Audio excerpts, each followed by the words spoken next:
And we'll pick right up where we left off. Okay, awesome. Yeah, so you've got a lot of the big ones. I'm going to start with the first one that most people think of first, which is solar energy. Okay, so a couple people mentioned solar panels. And wind energy, awesome. Yes, you guys are on it. So for each of these alternative energy sources, I'm just going to go through really briefly, give you a quick description, kind of the highlights, what you need to know to understand how they work. But you guys are going to be digging into them further with your group project, and you're going to be telling me if they are good options for us to use, okay? So these are just the broad strokes. You can feel free to ask questions, but when we get to the group project, which we'll talk about again at the end today, you all will be telling me a lot more about these. So, solar energy, how does it work? Solar energy involves a lot of really complicated science, but for our purposes, we're going to keep it pretty simple. So I'm sure we've all seen a solar panel, right? Maybe on someone's house, on their roof, or in a field somewhere that gets a lot of sunshine. So a solar panel contains materials that are able to convert sunlight into a current of electrical energy that we can use. Okay? So that's pretty much all you need to know about solar energy at this point, is that the solar panel allows us to convert sunlight into electricity. Something like wind energy, we can see a little bit more about how it works.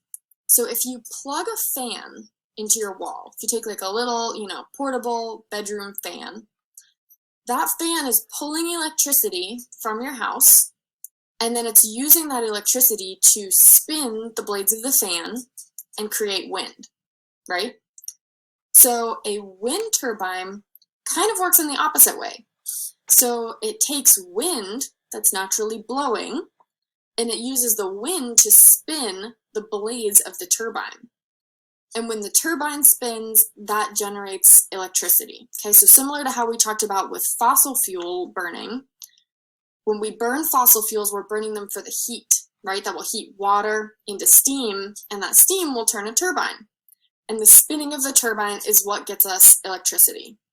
So wind energy is also spinning a turbine, but it's using wind to turn it instead of burning fossil fuels and using steam. Okay? And there are other ways that we can spin a turbine to get energy. So hydroelectric energy, does anyone know what the prefix hydro means? Water, awesome. Yeah, so this is water energy. We're taking the energy from water and converting it to electricity. Good job.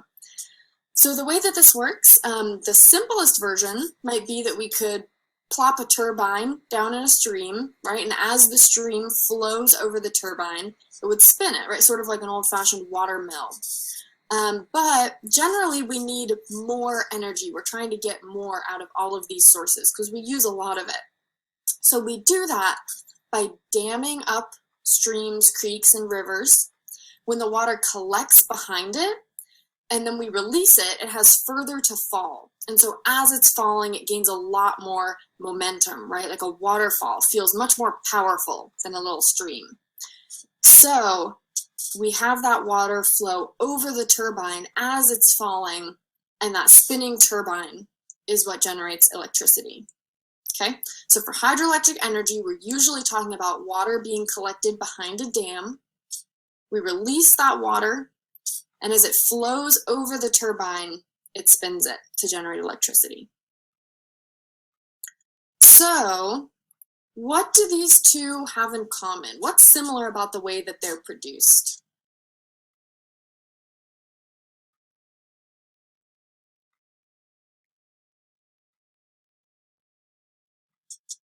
What piece do they both involve?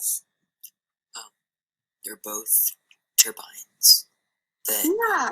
One is powered by wind and one is powered by water. Awesome. Yes. So they both involve trying to spin a turbine, right? We're just using different things to do that, right? So yes, you're exactly right. We're using wind to spin the turbine in one version and water to spin the turbine in the other. Awesome. Yeah, they're both powered by nature. Right. They're both powered by Awesome. nature. So another way that we can get power from nature, someone mentioned earlier, is wave energy. And it's also called tidal energy, like the tides, or its fancy science name is hydrokinetic. So we just talked about the prefix hydro, which means water. Does anyone remember what kinetic means? We mentioned it yesterday. Yeah, motion. Awesome. So again, we're taking the motion from water and using that to generate energy. Awesome. And so really hydroelectric and hydrokinetic are very similar, right? Both of them were using the motion of water to generate electricity. So I will tend to refer to this energy type as wave energy, but I wanted you to see the term hydrokinetic because it might come up in research or reading later. So the thing to know about hydrokinetic or wave energy is that it's probably our least developed form of alternative energy, at least that we're going to cover. So this source of energy is still in development, right? It's really hard to build things under the ocean floor. And that's what wave energy requires us to do. So the typical way that wave energy is produced is we'll have these buoys, or sort of like underwater balloons, that are moved around by the water, right? Either by waves or currents or whatever it is. And that motion is used to pump water up into a power facility that has a turbine in it. And so that water is turning the turbine and then being released back into the ocean. So it's a little bit more complicated than the way that we think about hydroelectric energy, where it's pretty obvious that the water is flowing and it flows over the turbine and spins it, right? We can kind of visualize that. This is a little bit harder. And so the reason that we've included it is that this is a big source of investment for a lot of countries who have a lot of coastline, because there is a lot of energy out there in the ocean, right? There's tons of water moving around. And if we could harness that energy, it would be a lot for us to use. So this is still in development, but the way that it works is by harnessing the energy from waves and using that to spin a turbine to generate electrical energy.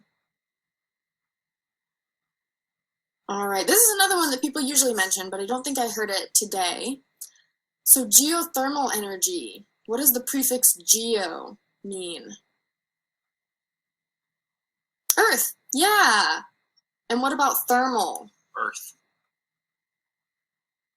You might notice that there's a little bit of a lag. I'm not sure why that is, but you're hearing me respond to students and then hearing them answer a question. So just so you know, I'm not intentionally interrupting a bunch of students. When this was live, they would answer a question and then I would respond to them. Just wanted to make that clear. And what about thermal? Earth. Heat. Yeah, awesome. Great.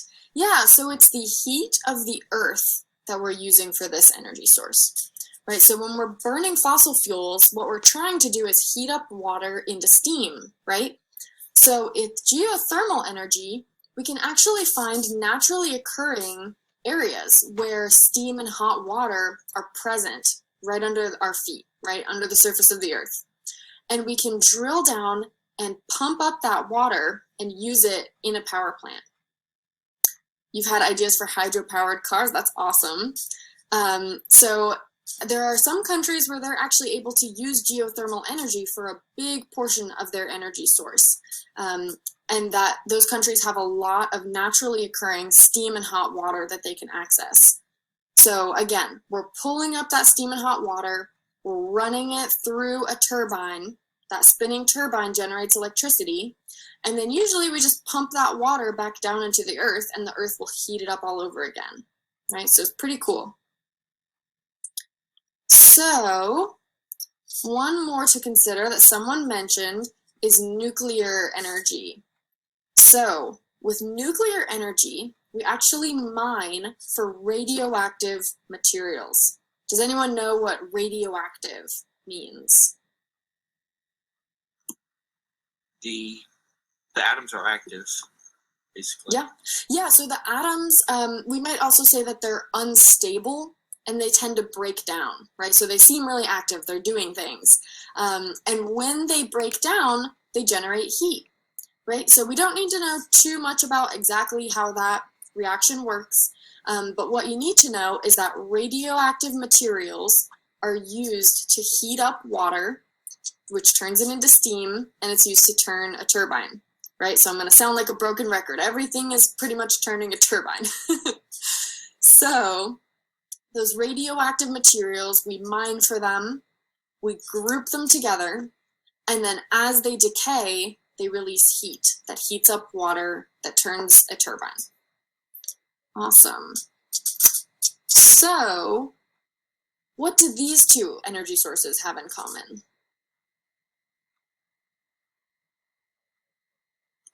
Hot and cold water.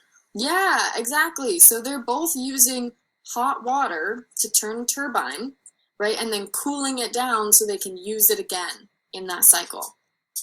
Awesome. And there's one energy source that we talked about today that doesn't involve a turbine at all. Can anyone think of what that one is?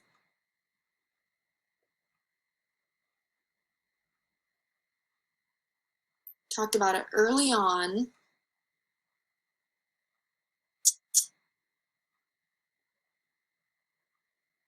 Instead of a turbine, it might involve a panel. Solar. Yeah, right. So a solar panel, yeah, absolutely. So a solar panel doesn't have a turbine in it, right? It is made of a material that works really differently from how these other sources work. But everything else that we've talked about so far involves spinning a turbine to generate electricity. So mostly what we're thinking about is how are we going to spin that turbine? Awesome work, guys. So there's one more energy source that I wanted to cover that someone brought up earlier, and this one is biofuel. And it's a little bit different because most of the other sources that we're talking about, we're thinking about them usually in terms of a power plant generating electricity, right? They're pretty large scale. Biofuel, we usually think about when we're talking about vehicles and transport. So what does the prefix bio mean? Life. Right. So these are, yeah, thanks, Olivia. Yeah, so these are fuels derived from living things. So that might sound a little bit similar to fossil fuels, but fossil fuels are super, super, super old, right? They used to be living, but that was millions of years ago. And they've gone through a lot of decomposition and compression, all sorts of heat and pressure that makes them really dense, right? And also makes it so that it takes a really long time to replenish those sources. Biofuel is usually made from something that we are harvesting for that purpose, for the purpose of energy. So for example, has anyone seen ethanol at the gas station? Has anyone ever seen, or an ethanol-free gas station? Yeah. Yes. Yeah, so ethanol. Before. Yeah, you've probably mostly seen it. If you aren't driving your own car, you might not have noticed it. But ethanol is a really interesting thing where we actually grow corn usually. Yeah, Abigail, did you have a question?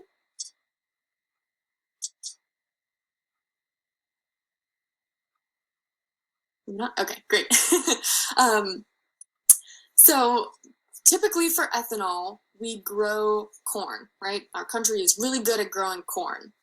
And then we actually ferment that corn into alcohol that we can burn for power.